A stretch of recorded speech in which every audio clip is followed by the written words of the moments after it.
Hi, and welcome to the Vet Dental Show. I'm Brett Beckman, board certified veterinary dentist, and we do this podcast every Wednesday for you, the technicians and veterinarians in general practice, to give you insights and actionable steps that make your dentistry service even better. If you have not already, the International Veterinary Dentistry Institute is sponsoring a live seminar online training July 17th, and you're invited. Register at ivdi.org/July, and we'll see you there.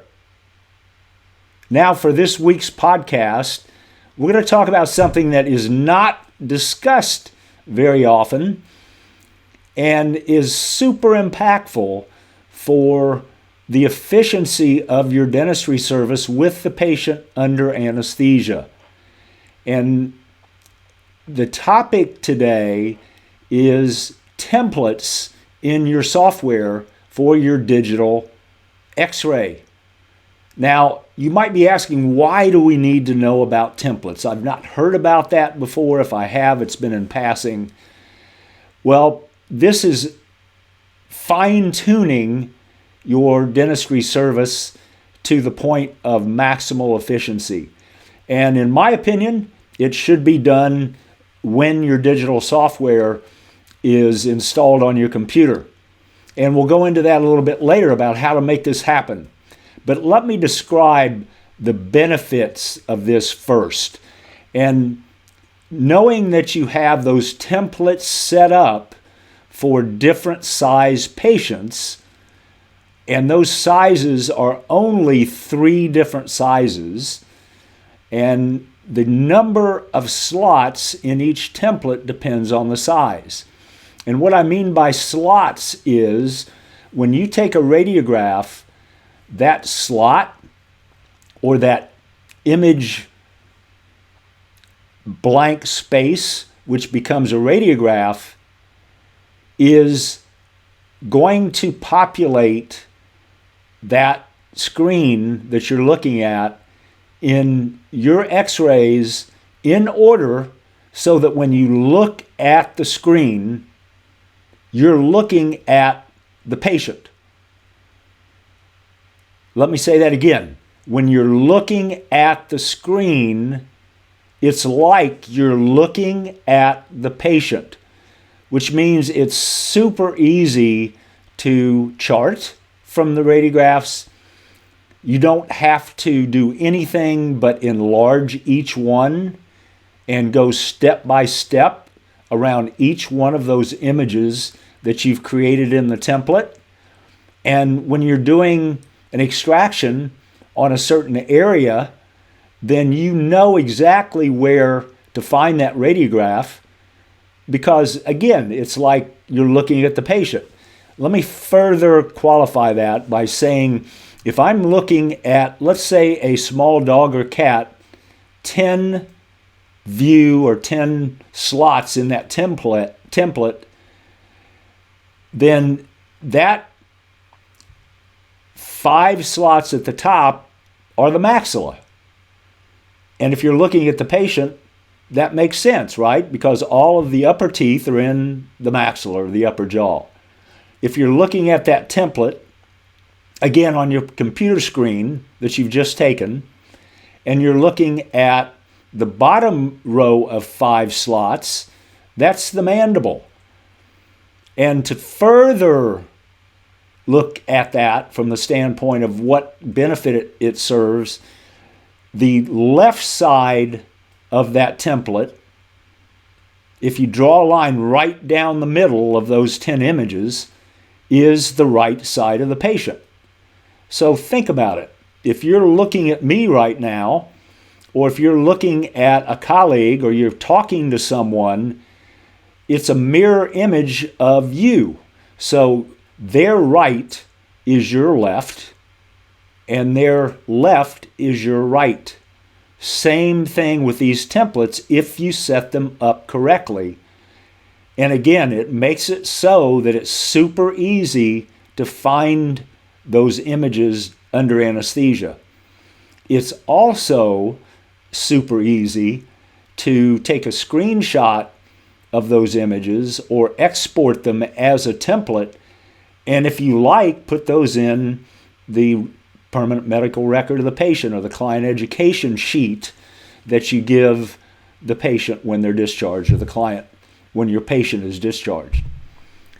So all of that being said, let's talk about a little bit more about visualizing what this looks like. And then what I would suggest is, if you're in a car, don't get heavy into visualization, because as we know, you can't do two things at the same time at once, despite what people say about multitasking. Multitasking doesn't exist. The brain doesn't work that way. You can go from task to task, but if you're super concentrated on what I'm saying and visualizing this, you might miss an exit.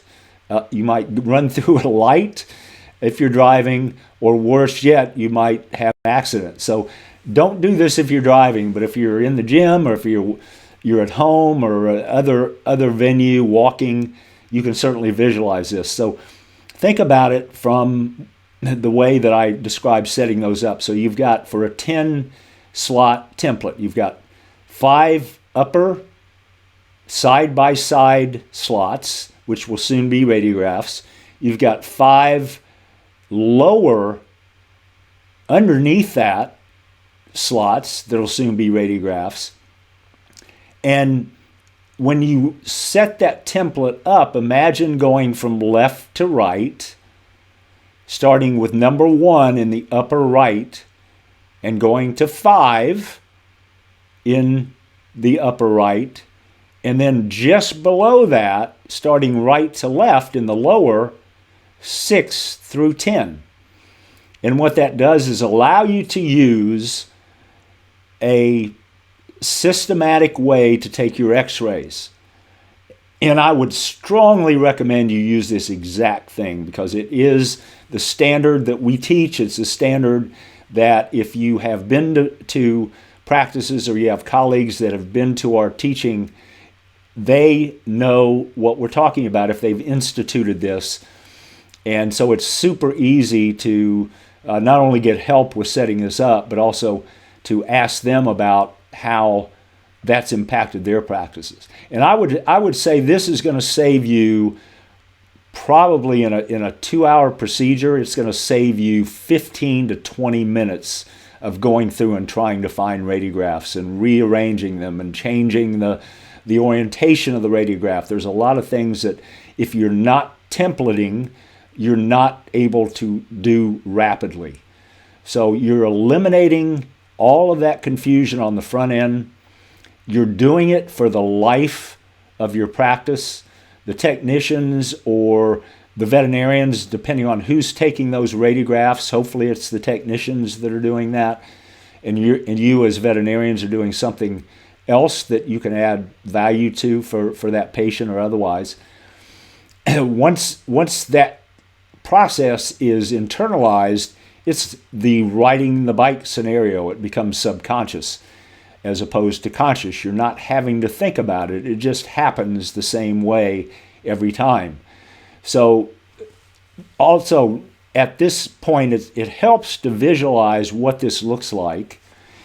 And I'm going to have a link to a mini course that you can go to, and we'll have that available for you on the website, or if you're listening by podcast at Google Play or Spotify or Apple or Stitcher or wherever you listen to podcasts at, let me give you the URL right now.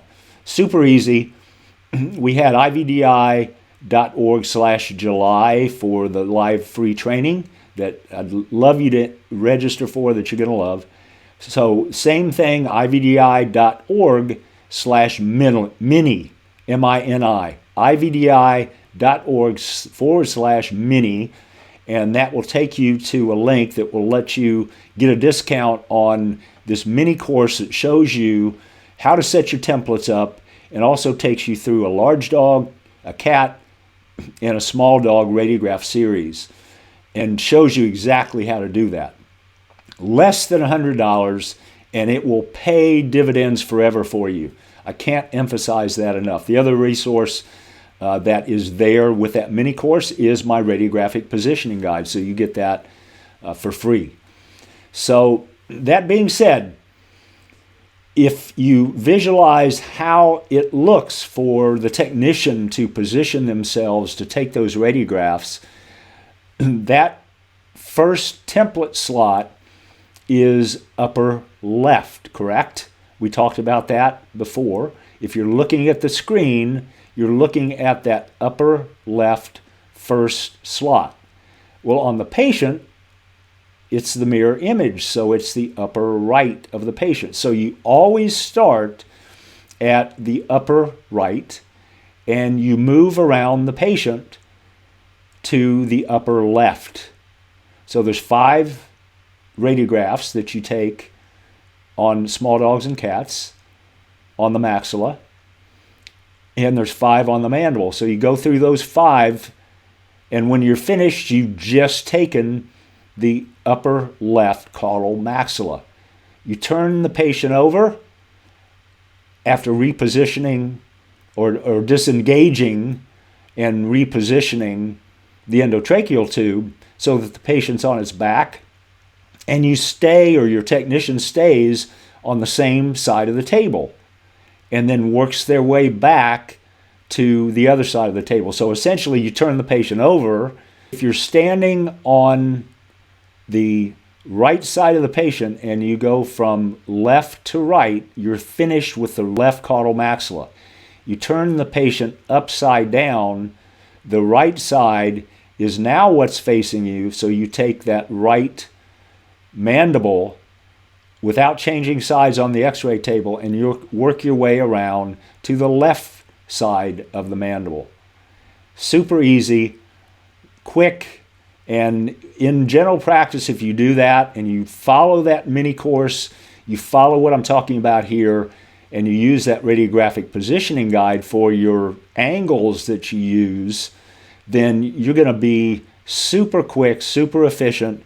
And once that's down and part of the protocol and becomes subconscious, which is maybe 10 cases, if that, then you get to benefit from that point forward in your practice. So I know that sounds like a lot. It's really not a lot when you look at it from the standpoint of visualizing it. Go back to this, listen to it again. As we're talking about it, you can write down and create your own 10 slots, and then go through that mentally while you're looking at those 10 slots. Or you can do as I suggested and go to that URL and get that mini course and radiographic positioning guide, and you're all set, ready to go. You can start immediately. The way to set those templates up is a separate matter. I recommended that you do this when your manufacturer has given you instructions or they have installed the software on your computer. And again, that course shows you what to do for that manufacturer to see how to set those templates up. Or the other alternative, which is probably easier and simpler, you're bound to have a tech-savvy person in your practice, whether it's an office manager, a receptionist, or a technician, or maybe a veterinarian, or maybe you, who can go in and go into the menu, find templates, and set those things up in less than 5 minutes. It's super easy. Maybe 10 minutes is a push. Super easy. You call the first one small dog and cat. You call the next one large dog, and then extra large dog, which you almost never use. And so you have 10 slots, you have 15 slots, and you have 19 slots. That's how we recommend you set those up. So I hope this has been impactful. It sounds a bit convoluted when you listen to it on a podcast, but it's super important, so I wanted to touch it on one of our episodes. So hope you have the time to make to make this happen. It's going to pay dividends for you from this point on in your practice life and in your dentistry service. So thanks for listening to this episode. We'll see you next week. And if you haven't already, please register for that free live new training July 17th. We're expecting around 600 to 1,000 people to be there live on that date. So don't miss out. IVDI/July will get you into that course. And we'll see you guys next week. Take care.